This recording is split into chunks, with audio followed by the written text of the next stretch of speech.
our costs and fees for having to bring this lawsuit in the first place.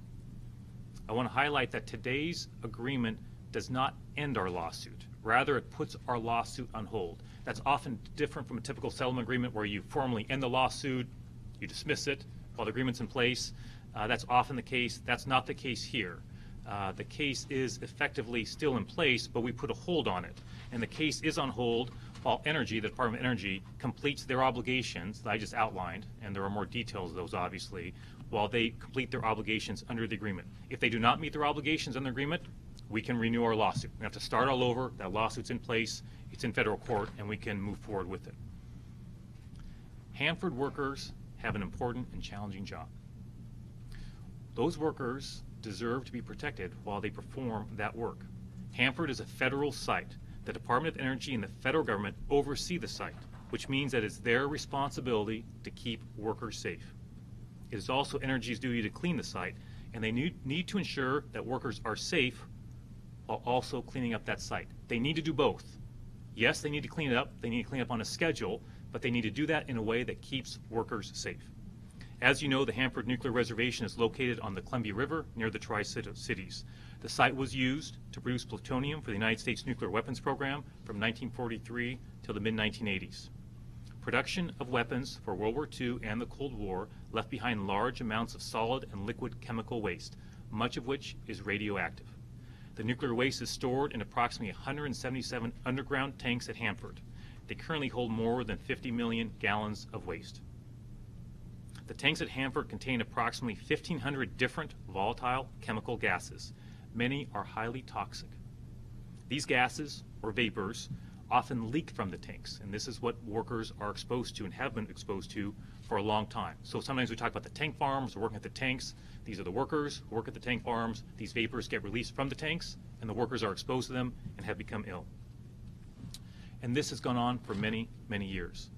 Studies by the Department of Energy, the federal government itself, by the Department of Energy and other government agencies found that exposure to these vapors can make workers sick. Workers have reported headaches, burning skin, dizziness, and nausea after vapor exposure. Some have had permanent loss of lung capacity. Exposures can also include lung disease, nerve damage, and several forms of cancer.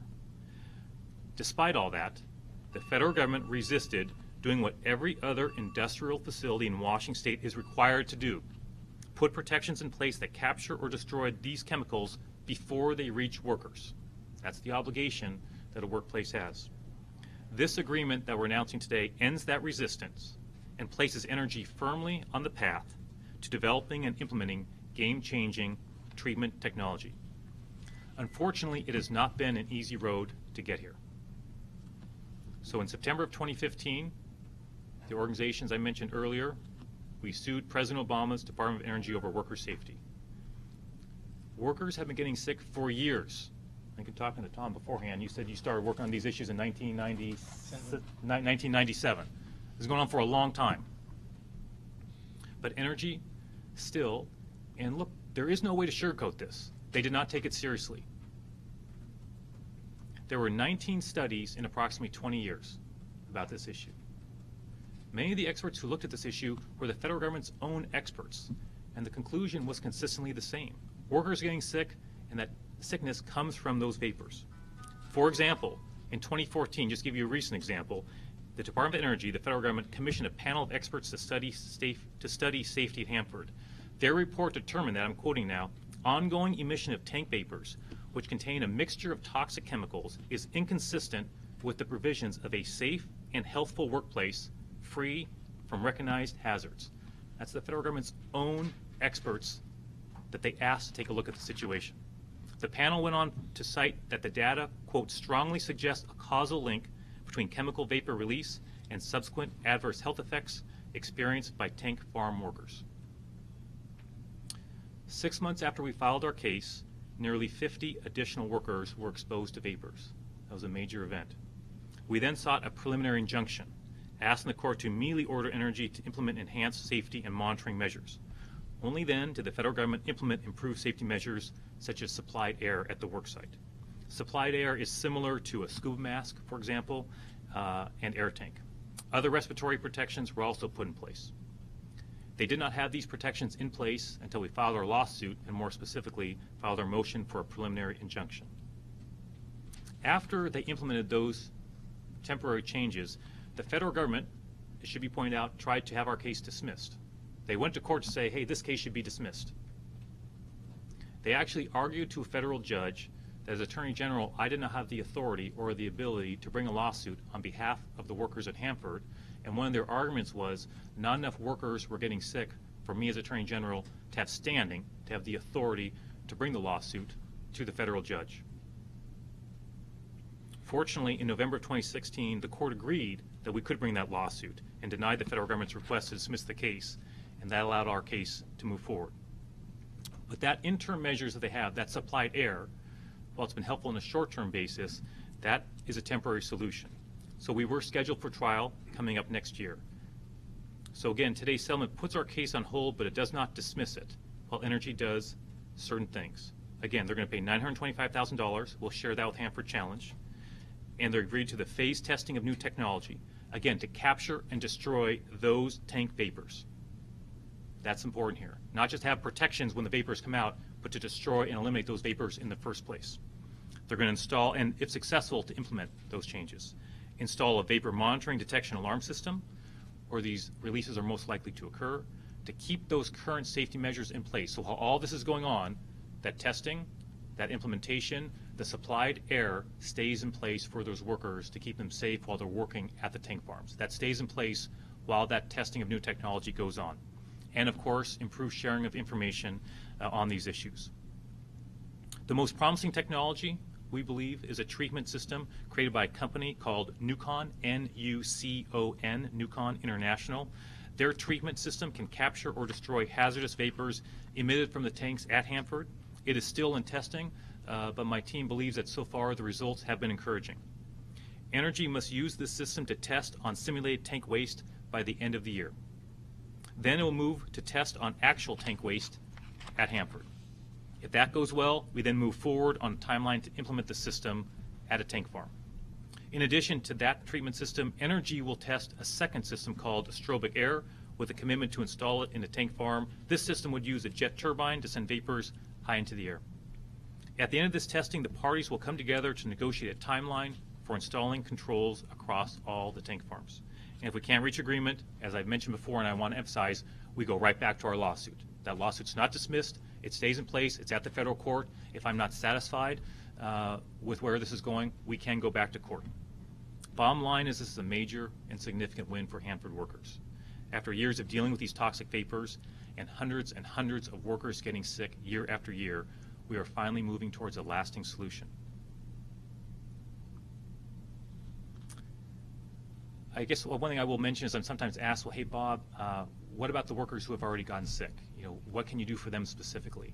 It's important to note from a legal perspective that I have the ability under the law, under the statute that we're using, to seek what we call injunctive relief, to make changes to create a safe work environment.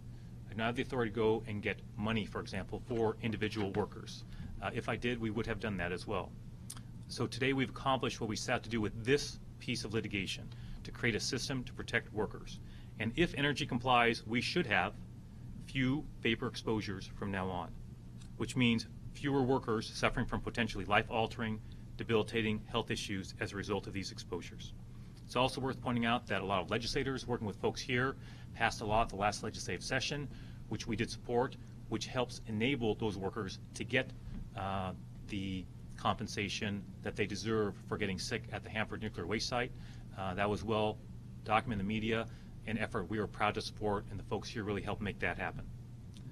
Before I turn over to Meredith and to Mark, I just want to say, look, we should never have had to file a lawsuit. It shouldn't have come to this. Year after year after year. And look, their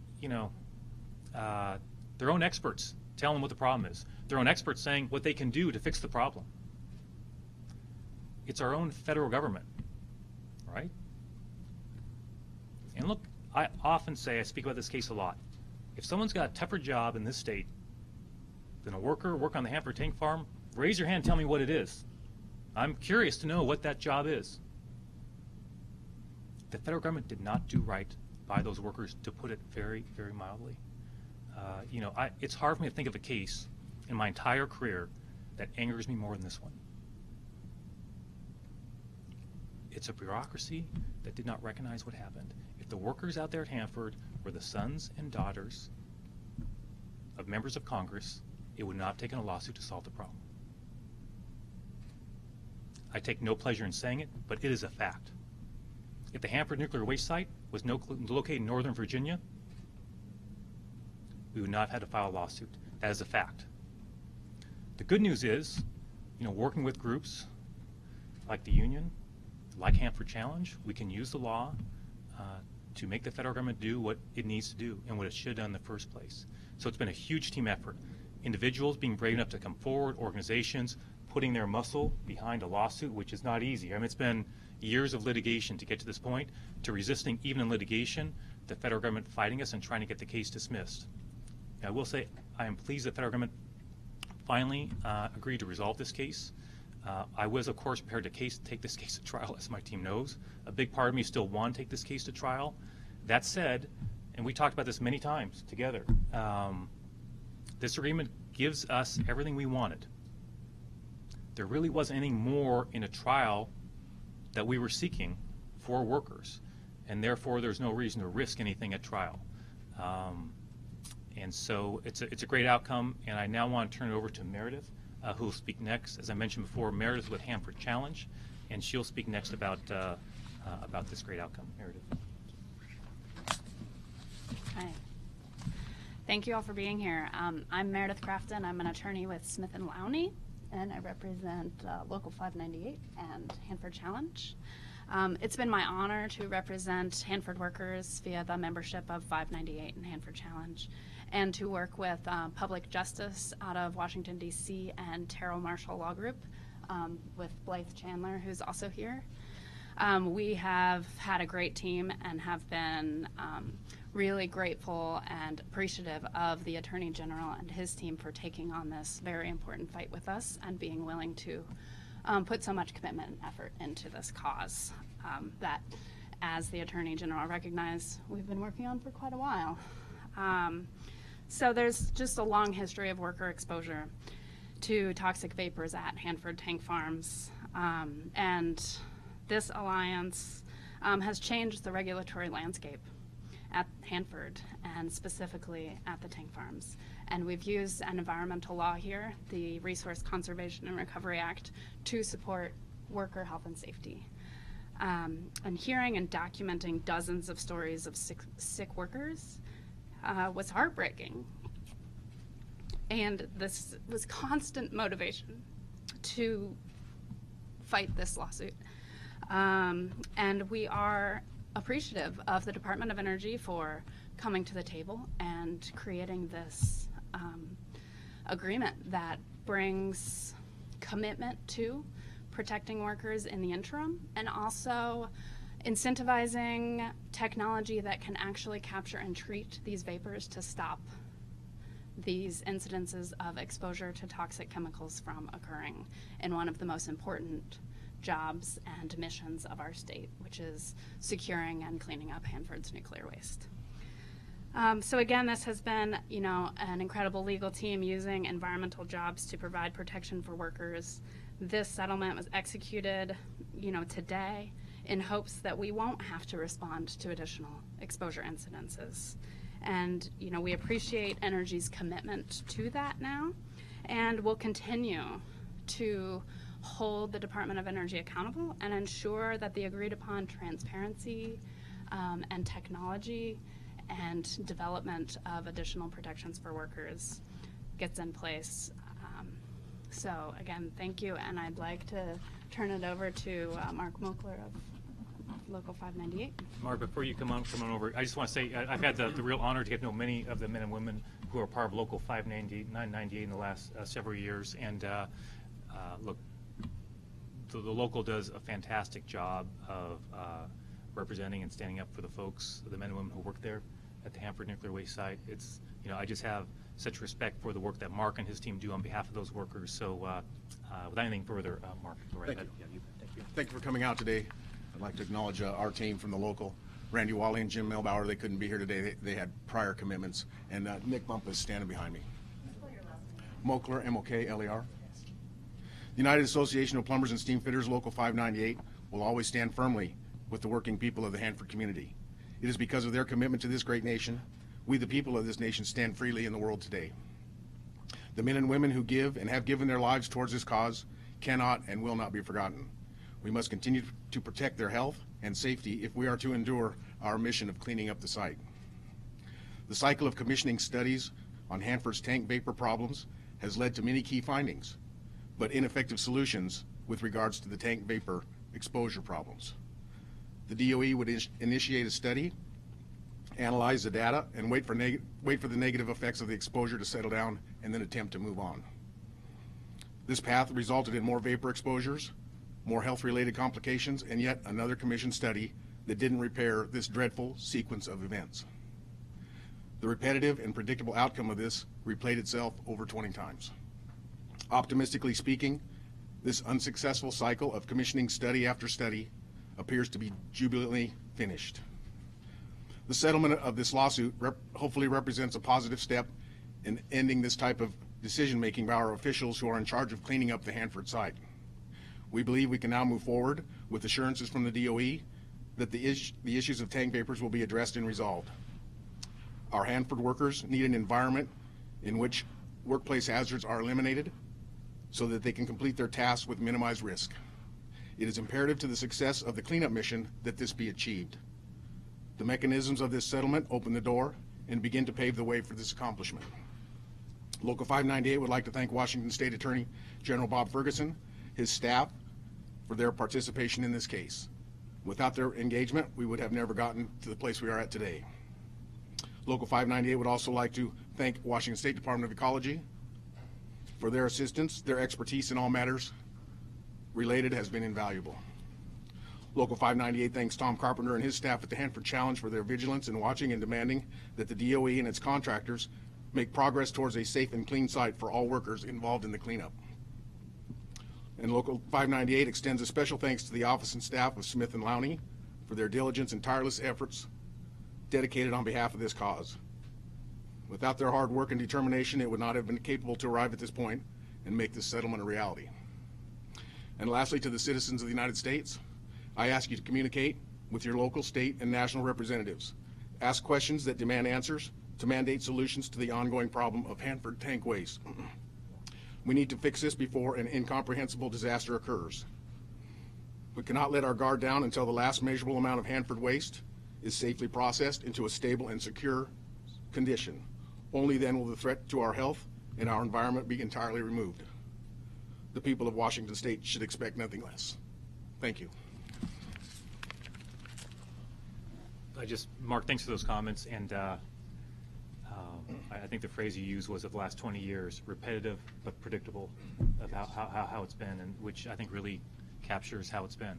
I've only been on this for a handful of years. Folks here a lot longer, but that is exactly what I saw as well. Just repetitive but predictable response from the federal government over these last 20 years. I will say, while I've had some really hard things to say about the federal government on this issue, to put it mildly, they did ultimately come to the table. We do think, and my team feels, I think I can speak for my team on this, that they feel they've had a good dialogue with the representatives of the federal government to come to this resolution.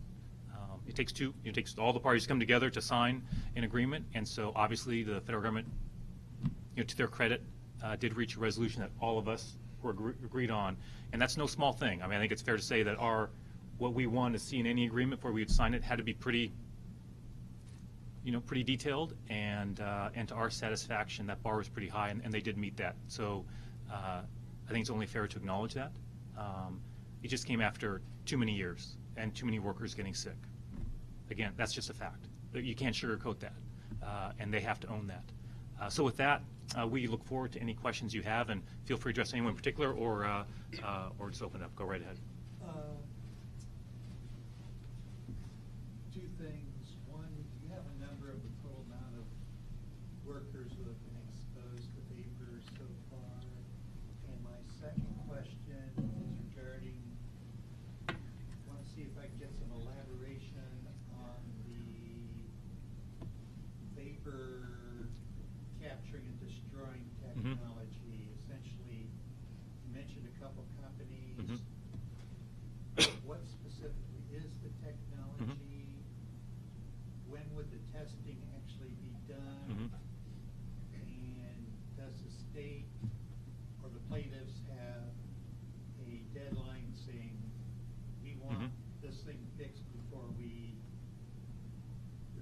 lawsuit? I think that was a 7-part question or so. So we'll do our best to answer. So we'll start. So my team will help me sort out particularly the second one where there is a list. But I think those are all good questions, and we'll do our best. So I think the first question I heard was the number of people, workers who we think have been exposed. Does anyone want to take Tom? So this is for those on the phone. This is Tom Carpenter, who will be answering the first piece of the question. Then we'll turn to the agreement, the technology, where things are going. So we documented many hundreds of workers who have suffered vapor exposures to the extent where they reported for medical evaluation. So depending on how you report an exposure, really is how you answer your question. A number of those folks have suffered, I guess what you would say, irreparable harm, have gotten, sick to the point where, they've gotten compensation, either from the federal compensation system called the Energy Employees Occupational Injury Program Compensation Act, or through the worker comp program. I don't have a number for that, but it's been going on quite a while. We suspect the number of exposed workers over the years of operation at Hanford is actually in the thousands, if you want to go back to the 50s and the 60s when lots of chemical vapors were coming out of these tanks. It wasn't even on anyone's mind. So a lot of injuries and illnesses have resulted from working at the Hanford site. The last I checked, the Department of Labor had paid out $1.5 billion for workers at the Hanford site because of illnesses resulting from working at Hanford. And many thousands and thousands of workers have gotten such compensation. And then on the sort of the second piece that had some sub questions, I think so. So Andy Fitz is going to, I think, answer that. Is that right? So this is Andy Fitz from my office. Andy, go right ahead. Yeah, Andy Fitz, Senior Counsel with the Attorney General's office. So there are two different technologies that are going to be tested in phases. The first is what's the NUCON technology that Attorney General Ferguson referred to. And it's a combination of two things. It's a combustion process to basically burn up volatile organic vapors, and then a carbon filter to capture constituents that aren't destroyed by the heat. Principally, different forms of mercury are what we're really looking for with that. It's something that's actually widely used in commercial application with especially cleanup sites where you're extracting contaminated groundwater, for instance. The challenge here is utilizing it in a tank farm where you have mixed radioactive waste and hazards associated with that. So the phase testing is to make sure that it can be done effectively and safely. We have some performance measures that we've outlined in the settlement agreement to provide a bright line bar as to what they're trying to shoot for. And although we don't have a prescribed end date for that testing process, we do have provisions for those dates to be identified at certain points along the line.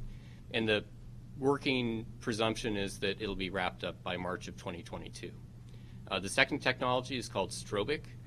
This is essentially it's applied in places in downtown Seattle where you have parking garages.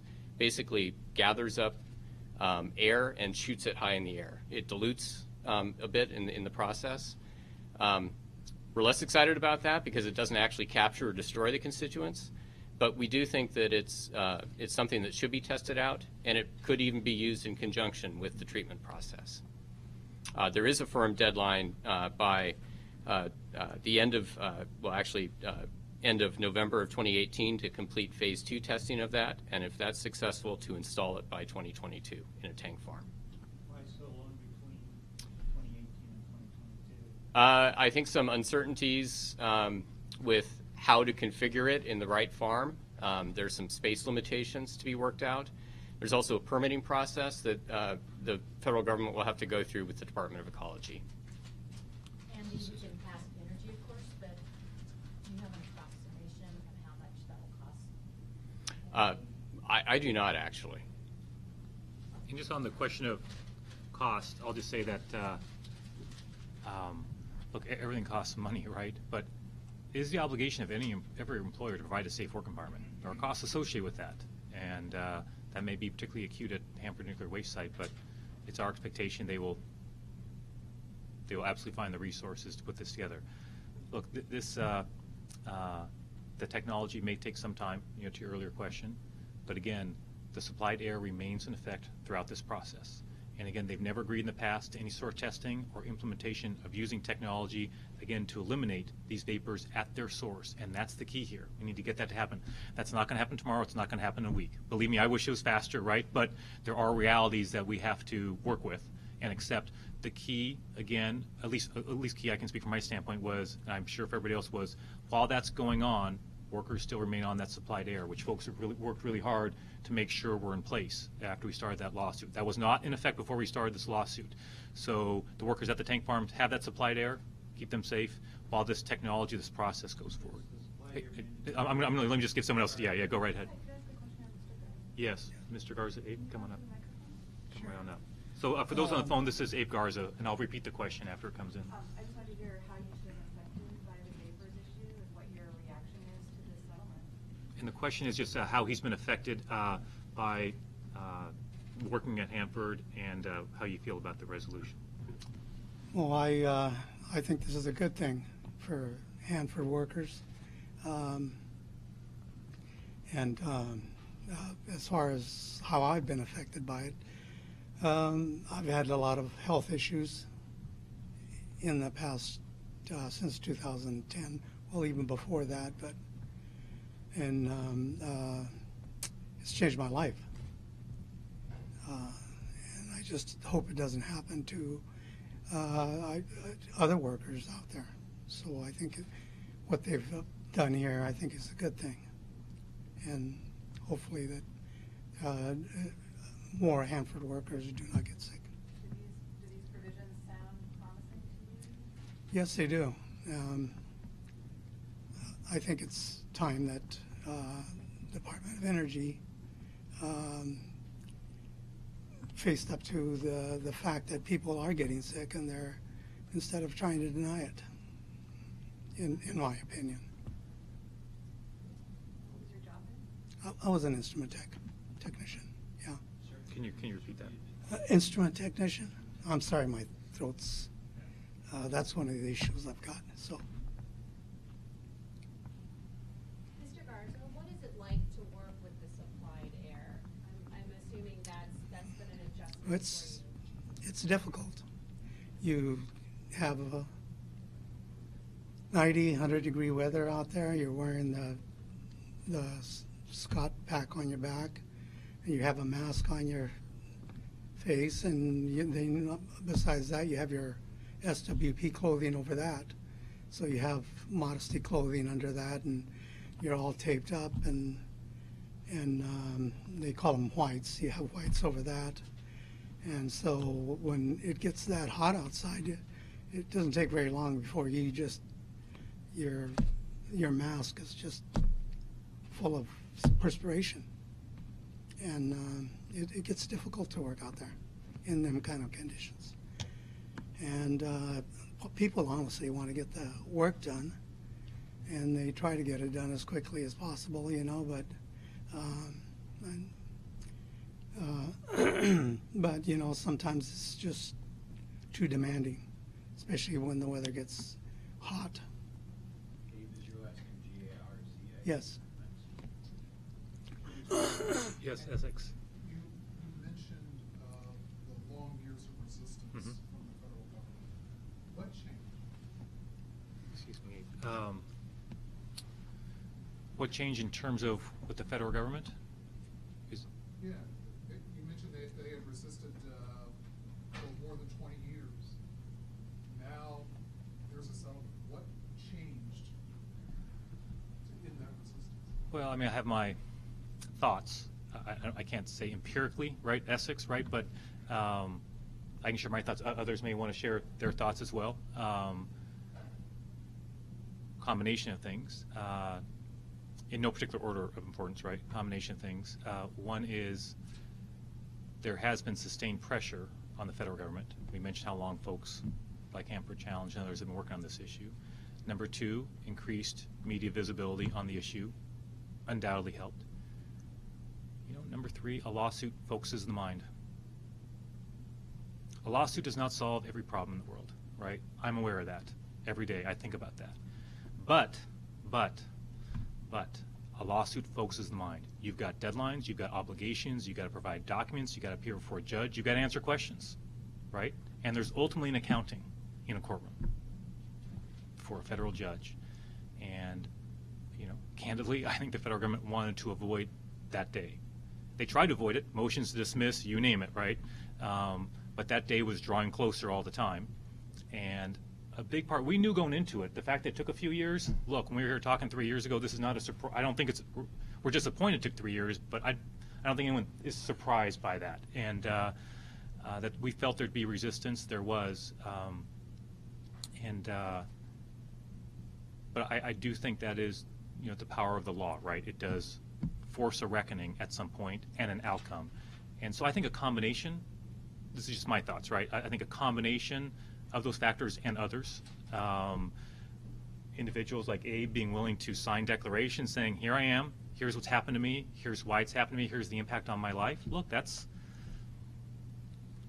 powerful. So I think a combination. Anyone else want to add anything on that? Okay, yeah. Yeah. For Tom Carpenter, Tom, when did you first get involved in this, and can you kind of go over the arc of what kind of response you got from ecology, from energy at the get-go, and how that might have changed over the years, and what first began this whole thing? Repeat that question when the time is up. Okay, so the question was, when did we first start working on this, and what is the arc of the response? And so I've been working on Hanford since the late 80s with workers and whistleblowers. The issue of vapor exposures first came to our attention in the early 90s. And because of a number of whistleblowers that came to us from the Department of Energy, actually, we wrote a report in 1997 that we kind of snarkily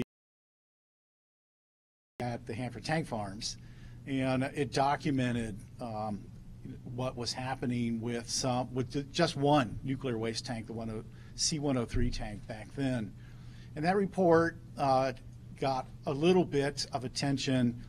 It for the first time documented that internally the Department of Energy and the contractor and the scientists at Hanford knew that some of these chemicals carried with them severe risks, as much as 1 in 10 cancer risk.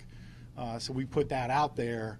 Hanford was not happy with that, and the response was, okay, well, let's put people on supplied air, and they did that for about 6 months, and then things went back to normal like they did.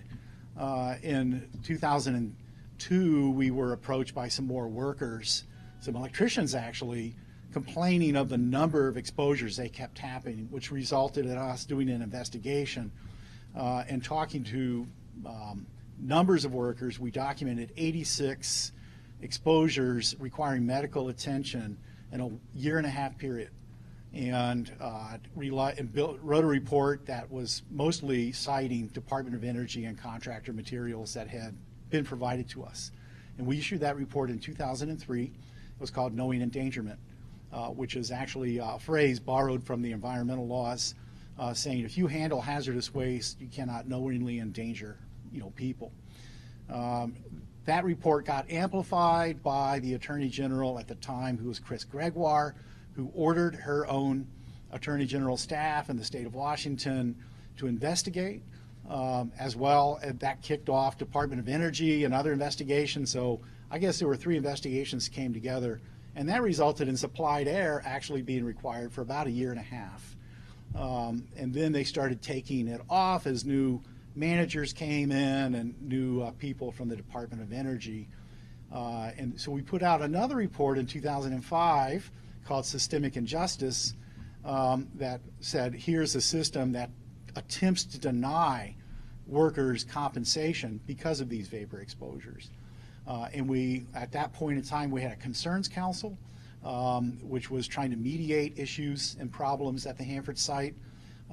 We entered into a set of agreements with the Concerns Council and the contractor that they would undertake and put in place a number of remedies and rights for Hanford workers. That was respected and followed for several years. The vapor exposures went down. New contractor came in because that was CH. A new contractor came in, WRPS. All that got tossed out the window, and we started having these exposures again. So in 2014, in the spring, a whole bunch of exposures happened that were pretty severe, and that led us to, having talks with the union, UA 598, and Pete Nicasio, the business agent at the time, called me up and said, "Tom, we got to do something about this." And that's when I wrote a letter to to Bob here, and which he responded to and said, "Yeah, we got to do something." So we started monitoring that situation in October of 2014. This independent report was put out called the Savannah River TVAT report, Tank Vapor Assessment Team. And I don't know what they thought was going to happen with that report, but it knocked our socks off because it said there's all these problems that you guys have been denying for all these years, and all these people are getting exposed and you're not doing anything about it. Well, it's the same kind of report that had happened over time. And at that point, we resolved that it had to end.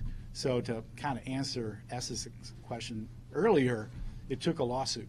And then it took witnesses and the real deal, right? It's like no more evasions and no more pretending like it's not happening. We're putting it down. We're going to go to a court of law, and we're going to make this happen. And that's, I think, what changed, led to this agreement. Does anybody know the component companies of WRPS LLC? Washington Group was one, and Washington Group and Energy Solutions, and it's his own company now. But AECOM, I think, now took it over. AECOM is this big kind of engineering firm that is itself probably a conglomerate. So I think at this point, WRPS is owned by AECOM, AECOM. Have you heard of URS or something? Yeah, URS also got acquired by AECOM. Well, did they? Who did they get acquired by? And it's just hard to keep track these days. But yeah, URS was also out there. Yeah, they're also AECOM. That's right. So they kind of gobbled up some of these companies. Yeah. I want to give a chance for if there's anyone on the phone who wants to answer the questions. Dan, do I need to do anything to okay, great. So sometimes it can be complicated, folks on the phone. Sometimes it's easy to talk over each other, but if someone on the phone would like to ask a question, if you don't mind identifying yourself, and we'll do our best to answer it. If not, we'll get off easy from the phone lines. Any final questions? Let's see, Susanna, let's take maybe a couple more, but and we're happy to, everybody here said they're happy to stick around and take questions, obviously one-on-one with folks as well, but let's take a couple more. Susanna? Okay. One is, since the tripartite agreement, there's been lots of legal action the state of Washington has been involved in with Hanford. Mhm. How would you characterize this one, and the settlement that's come from it? How would you characterize it compared to the rest of the actions that have been taken in terms of really changing the culture there, which is obviously been a huge problem?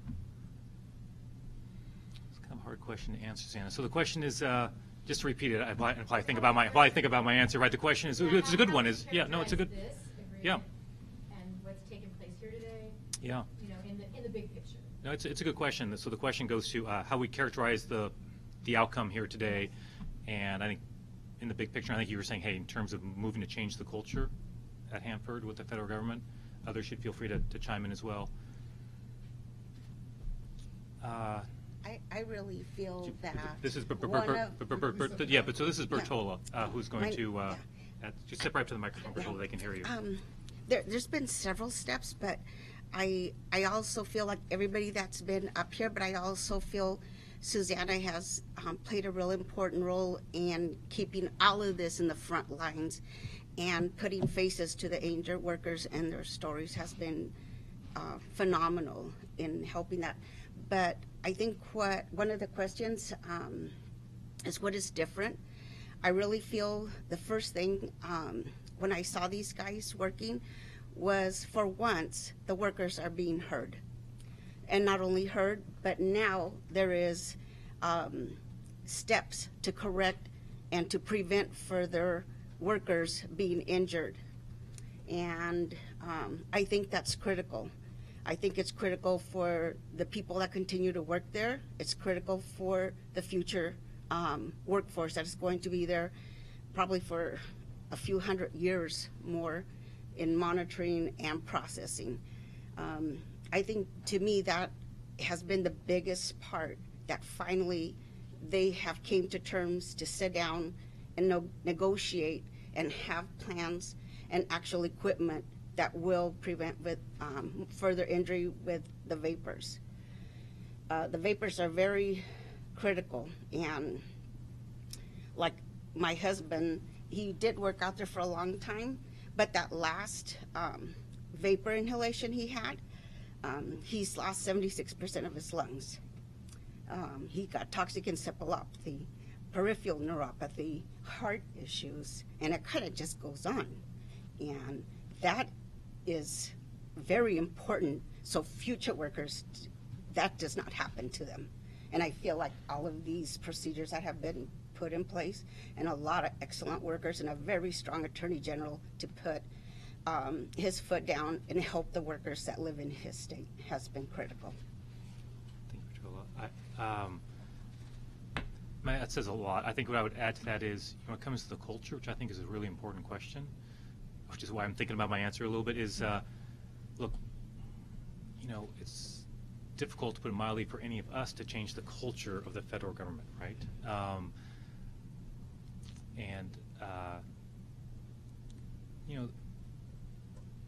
To me, it has been, it's a hard thing to say, it's a culture of indifference to worker safety, of workers like Abe.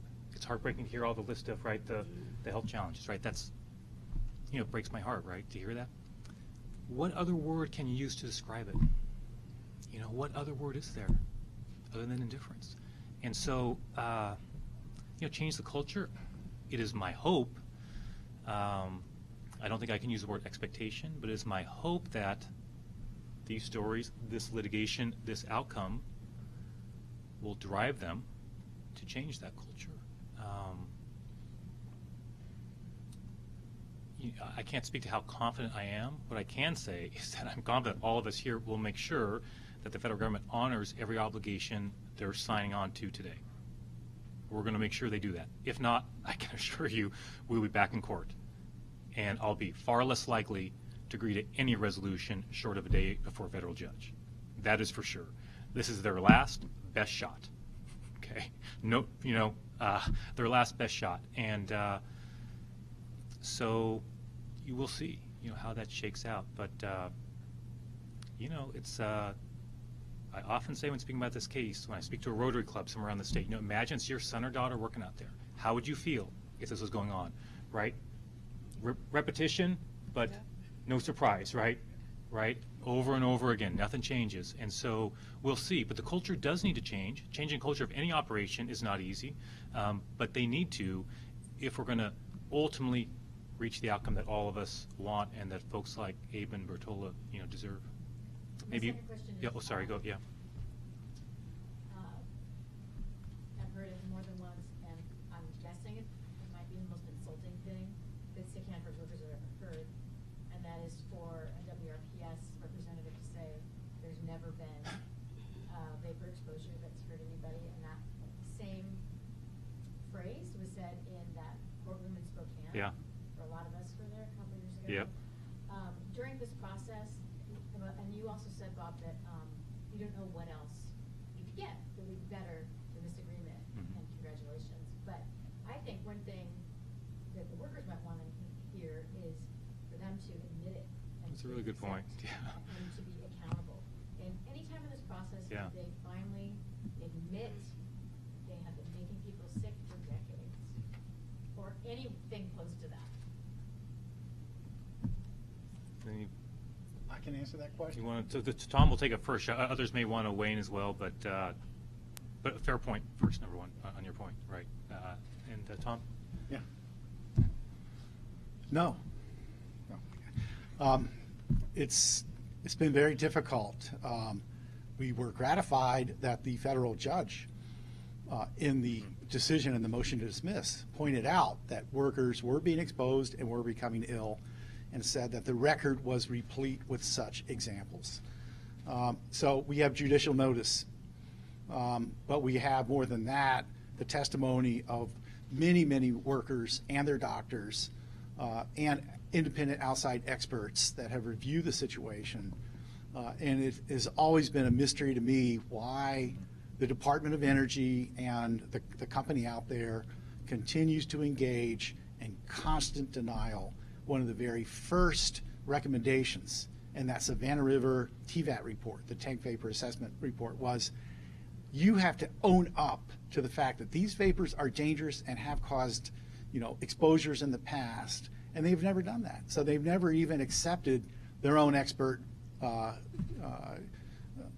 review from that. And we're hoping that, there is a new president now at WRPS, Washington River Protection Solutions, taking over from the old president. His name is John Eschenberg. And we're hopeful that new blood in there, a new manager, is going to look at this situation with a fresh perspective and act differently. And, send the word down the ranks. Vapors are dangerous. The toxic chemicals in these vapors can cause injuries and illnesses, and they have in the past. We've got to protect workers against it. Right now, they're kind of going through the motions while saying to their own workforce, yeah, it's really probably not that much of a problem. And yet they don't have the tools to measure these chemicals in the environment. They're not there when these exposures happen in the environment a lot of times. It's been pointed out over and over and over again, and they're stuck on this. So we're hoping what we've got here is an enforceable agreement. So it almost doesn't matter what they want to think or how they act if we can go in and make sure that people are being protected, and at this point in time, they are. So safe to say it wasn't just an easy sell to get them to sign? Oh, look, I mean, I'll let them speak to that, but I think the facts of the litigation speak for themselves, right? We were getting close to the eve of trial when it became clear there were serious negotiations going on, at which point we agreed to extend the trial date because we really felt, okay, it does look like there might be an actual agreement coming in place. And I guess just your question, Susanna, I mean, you raise a really important point. Litigation is typically not the place to get an apology, right? So I can't say that we could have gotten that by going to court, but it's certainly fair to say, and I should have acknowledged, right, that by going to court, while we perhaps could not have gained any more from in terms of implementation of technology and all those things, there is a certain accountability that a courtroom presents, where a judge says, hey, somebody's not behaving in a lawful way. To Tom's point, we did hear that in the courtroom that you saw with that federal judge. And that was, when we talked about whether to resolve the case, I can just speak for myself, is, the reason I wanted to go to trial was to have a judge say that. Is it enough to turn down a resolution that we think is the right resolution for workers? Because, but to give that up, it seemed to me pretty clear that we were doing the right thing. And we do think the court in earlier decisions acknowledged what was clear, that this was the cause of it. And but that said, in that change to your earlier point, those things are related. A change of culture, I think, can really only happen once the organization acknowledges what they've done. And look, do I think someday that'll happen? I'm not sure I'll live to see it, but a lot of things happen decades after a wrong has been done to a people, right, or a group of people. Sometimes that takes decades before somebody has the guts to stand and say, you know what, we were wrong, what we did. Do I think someday that'll happen? Yes, I'm not confident, frankly, that necessarily, I'll live to see that, but I do think someday that'll happen. I do. It's the facts are facts, right? Last question. It's for Meredith and Tom. Since the state cannot pursue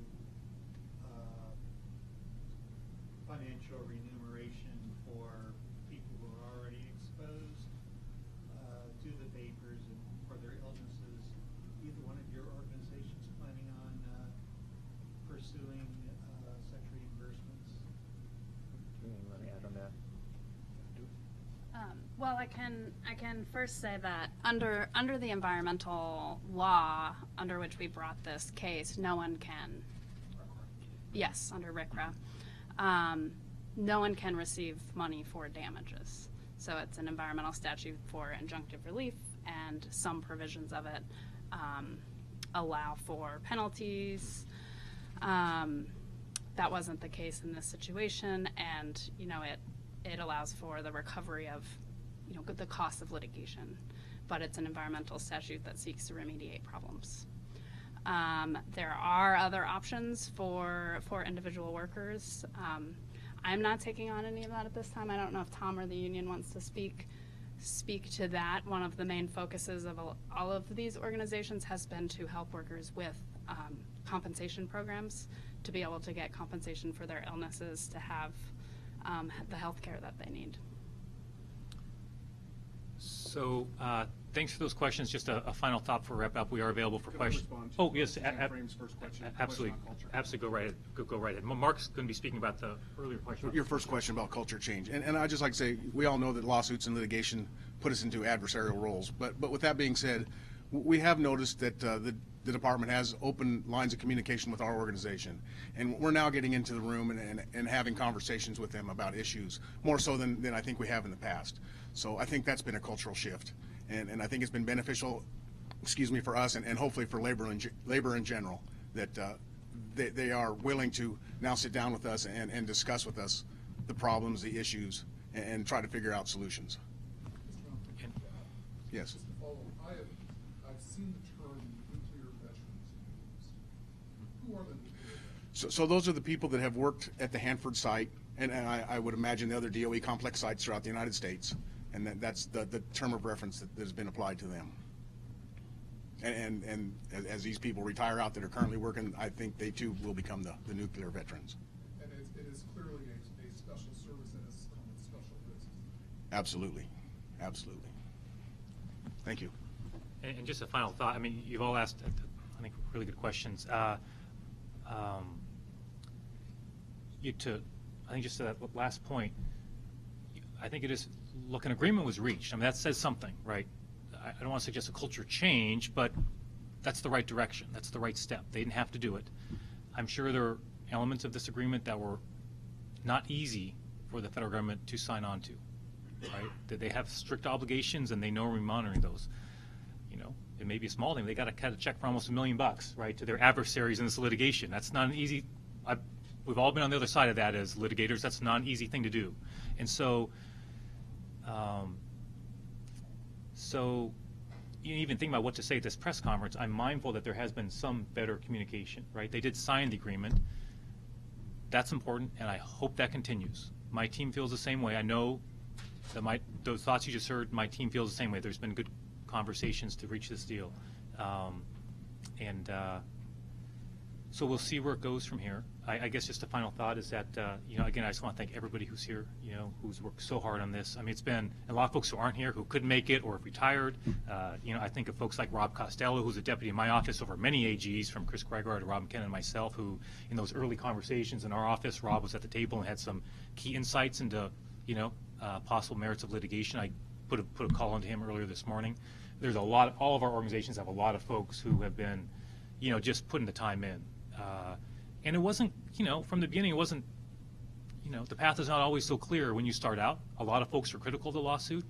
But I can tell you, I was 100% convinced it was the only path for a meaningful change at that point. That everything else had been tried by advocates, by the working men and women. Everything else had been tried.